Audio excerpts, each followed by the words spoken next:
Good morning, everyone. This is Father Nate, missionary priest in Italy, and thanks for joining us today, February 19th, on No Greater Delight, our podcast on Marian feast and Marian meditations. Well, today we have a great number of feasts, but first and foremost, we should celebrate Notre Dame de Miséricorde in Pelé-Sauvigny in Indre, Centre, France. We had mentioned this earlier on February 14th because we said that was the first apparition to Estelle Ferret when she was dying. That took place on February 14th, 1876. But today we have the miracle, right? So what happened? What's the story here? Well, the 33-year-old domestic worker, Estelle Ferret, had a whole bunch of different ailments: tuberculosis, peritonitis, and an abdominal tumor, right? So Our Lady first appeared to her on February 14th, but on the night of February 18th and 19th, Mary appeared to Estelle for the fifth time, right? Along with a tile saying, "I called to Mary in the depths of my despair. She pleaded with her son for me and gained my total healing for me." So after the apparition, Estelle felt great suffering followed by a complete healing, right? She would experience 10 more apparitions of Our Lady that year, and on September 9th, Mary revealed the white scapular of the Sacred Heart, on which she is surrounded by roses, a sort of rain coming from her outstretched hand. These apparitions of Pelé-Sauvigny were approved in 1894. Ferret lived until 1929. Her grave in Pelé-Sauvigny is just as says simply, "Be simple," right? So the Shrine of Our Lady of Mercy celebrates her healing on February 19th, and there's a great pilgrimage that takes place on the last weekend of August, right? So we also celebrate Our Lady of Sorrows de Campiveri in Cividade al Piano in Bergamo in Italy. So what is this about? Well, in 1630, in order to remember all of the inhabitants of the town who had died because of the plague, in the area of Campiveri, an oratory was built where there was an image painted of Our Lady of Sorrows. She's next to the Crocifisso, the crucifix, with Saints Rocco and Sebastian, right? Of that little chapel, there's not really anything left, right? Because a new shrine was built between 1893 and 1894 on the same place, right? What's left, though, of that original shrine is a rock, right, with a Latin inscription that's off to the side, right? But that image of Our Lady that was painted was actually saved, right? Because they put it in the high altar of the new shrine, right? And this was constructed right away after a miraculous event that took place on February 19th, 1896. So today in 1892.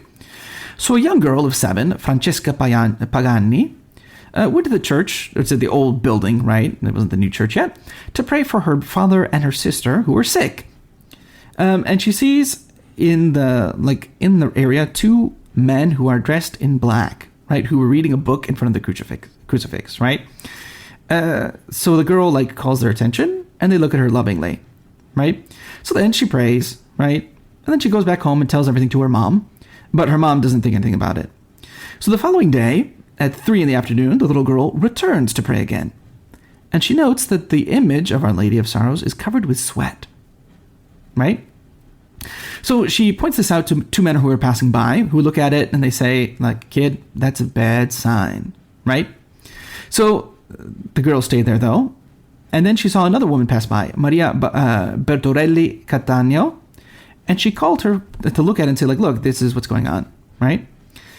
So then this woman convinced her mother to come to the chapel and see the Madonna, the crucifixion, and the saints. Everybody was sweating.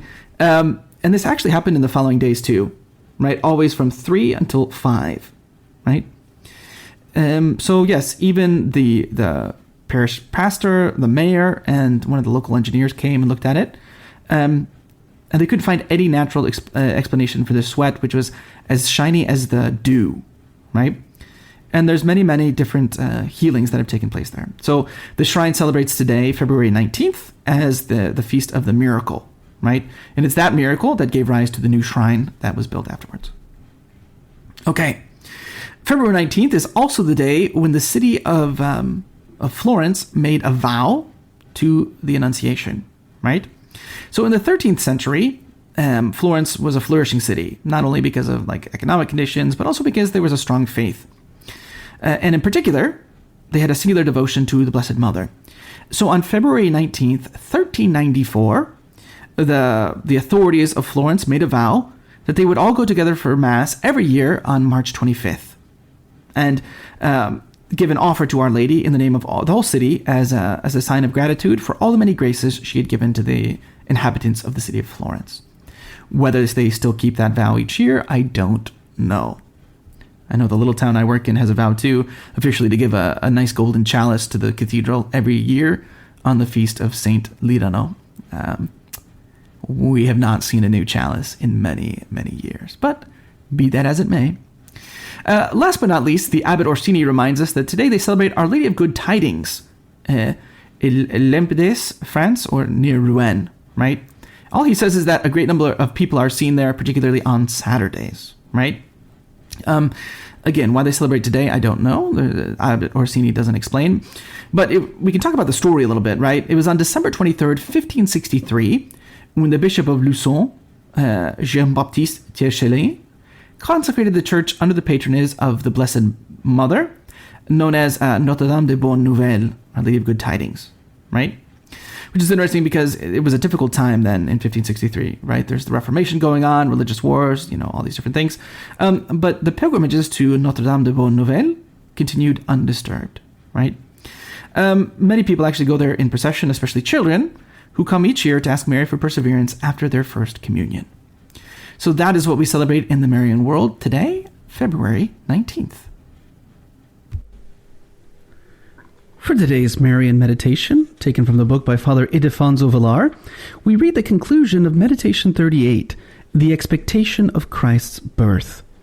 And here, this fourth point is entitled, Your Own Life. Here's the model for your own life. Real living is living with Jesus. A real life is one of total surrender to Jesus and to Mary. No one suspects the sweetness, the charm, and the perfection that is hidden in the interior life. Learn from Jesus and Mary what interior life is. Compare yourself with them. Do you enjoy silence? Do you relish living hidden and unknown? Do you welcome its external simplicity? In your heart, is there that fervor, that love for Mary, which leads you to see and speak with Jesus in the intimacy of your soul? How is it that this contact with Jesus, this presence of Jesus, so similar to his life hidden in the womb of his mother, does not bring forth in you, especially at Holy Communion, the sanctity it begot in her?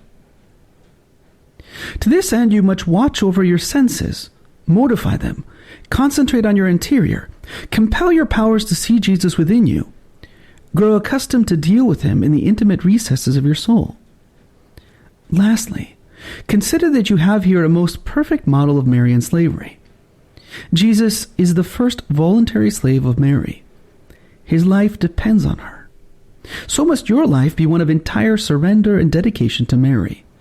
Hence, nothing without her.